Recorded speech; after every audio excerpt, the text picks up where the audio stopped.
பேசிடுவாரு.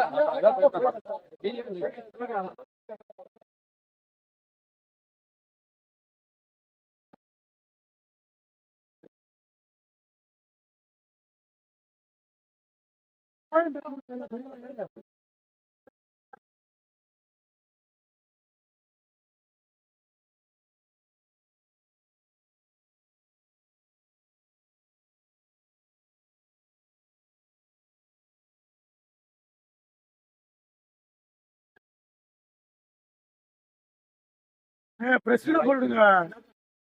Live போகுது. Live போகுது. சொல்லிட்டாங்க வராங்க.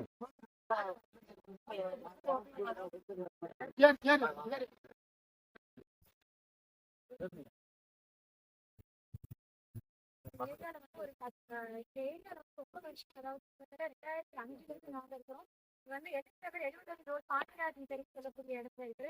பெரியாருக்கு அருகாமையில் இருக்கக்கூடிய இடம் தான். அதனால ரொம்ப கஷ்டப்பட்டு அன்றாட வாழ்வாதாரத்துக்கு போராடி இந்த இடத்த வாங்கி எல்லாரும் இங்க சொந்தமா குடியிருக்கிறோம். இந்த குடியிருக்கக்கூடிய இத்தனை மக்களையும் பெரும்பாலான மக்கள் இந்தியிலேயே அடிப்படை வசதி கூட கஷ்டப்பட்டு தாழ்த்தப்பட்ட சமுதாயத்திலிருந்து வந்து பேர் இருக்கக்கூடிய மக்கள் கூட்டத்தில் இருக்கக்கூடிய எந்த இடத்துல தகாத வார்த்தையில பேசுறது மட்டும் அல்லாமல் கார்பரேஷன் அப்படின்னு சொல்லக்கூடிய இந்த எழுபதோட அளந்து கார்பரேஷன் இந்த இடத்த அழிச்சு நாங்க பேசிக்கிறோம். இந்த அரசு அதிகாரிகளிடம் நாங்க கொண்டு செலுத்திருக்கிறோம். உங்களுக்கு ஒரு தனி நபர் வந்து பெண்களை தனியா இருக்கிற வீட்லயும் சரி, கஷ்டப்பட்டு சமுதாயத்தில் இருக்கக்கூடிய மக்கள் இருக்கக்கூடிய இடத்துல சரி, வலுக்கட்டாயமா எங்களை தகாத வார்த்தையில பேசி வலுக்கட்டாயமா ஒரு தனி நபர் இந்த இடத்த ஆக்கிரமிப்பு பண்றதுக்காக கிட்டத்தட்ட ஒரு 3-4 வருஷமா இந்த போராட்டம் நடந்துட்டே இருக்கு.